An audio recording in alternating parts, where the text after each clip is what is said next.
Почитуван колега, благодарам за репликата.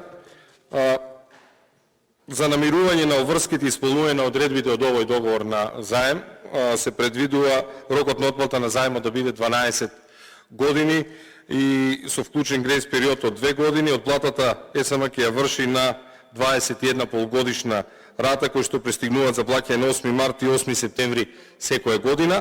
Проблемот е дека токму СМ ќе треба да го враќа овој заем. Проблематично е колку компанија која што ја претворивте и стана загубар има капацитет да го одвраќа ваквиот долг, ако се земе во предвид дека електроенергетската кризна состојба која што се прогласи користи токму за префрлање и трансфери на државни, на народни пари кон оваа компанија и затоа зборувавме за намаленото производство на електрична енергија. Оние средства кои што требаше да бидат произведени, за жал ние ги увезуваме и не знам колку ќе имаме капацитет да ги отплаќаме ваквите кредити. Ви благодарам.